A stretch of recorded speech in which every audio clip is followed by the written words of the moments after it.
And now, Zia. Chapter 1. After one of the big storms that come in from the islands, our shore is covered with small clams. The clams are no larger than the end of your finger, and the wind spreads them out on the beach so thick it's hard to walk. The clams are blue, and when you look either way, up or down the beach, all you can see for leagues are these tiny blue clams. That's why we call it the Blue Beach. The great storms always come in the winter, but this one came in June, and the beach was covered with clams up to your ankles. Usually we raked them up, my brother and I, into baskets and took them back to the mission. There we washed them and cooked them in a little fresh water. They made wonderful soup, these little blue clams, and we would make a whole meal out of a bowl of soup and a handful of tortillas. On this morning, after the storm had raged all night, we went to the beach early to gather clams. But the storm had washed up so much that we forgot the clams for a while and went running along the beach, searching for other things. We had a plan, and we never changed it. We called it Que busco primero, yo mantengo. For instance, if Mondo found something first that he wanted, he would keep it. And if I found something first that I wanted, I would do the same. But if Mondo found a jar with syrup in it, and I found a fishing line and a hook, then we would make a swap. If we saw something at the same time, and we both shouted, "Mine," then we would draw sticks, and the one who got the longer stick won. We had very strict rules, but sometimes we quarreled over things we both wanted.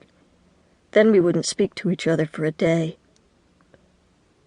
On this morning, as we waded through the clams and picked up many things, a clock, part of a sail, and a carpenter's plane, I saw something gray drifting at the edge of the surf. "Mine!" I shouted and ran toward it. Mondo ran too, shouting, "Mine! Mine!" It was a boat that one of the big ships had lost, and it had floated ashore. We reached the boat at the same time. Mondo was still shouting, "Mine! Mine!" He was so excited he just stood there looking at the boat and shouting.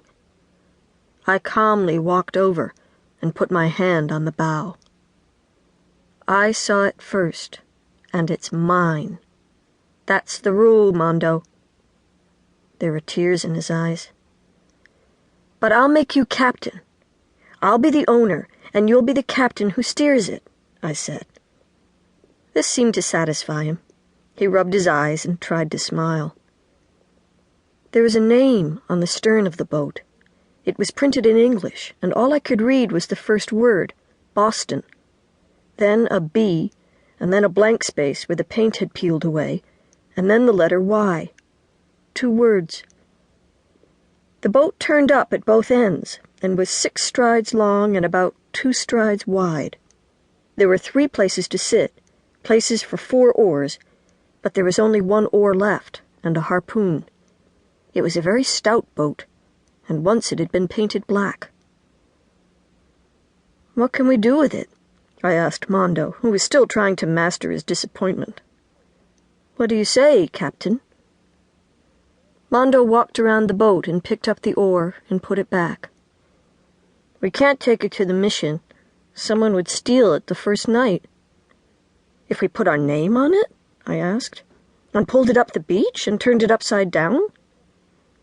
"Even if we took it into the chapel, they would steal it," Mondo said. He scratched his nose, which always helped him to think. I waited, having no thoughts of my own. "I'll tell you what," he said at last, walking around the boat again. "We'll hide it." "But where?" "You know San Felipe Lagoon? We'll hide it there." "But how do we get the boat into the lagoon?" I said. "We float it. We walk and push at the same time." He grabbed hold of the stern.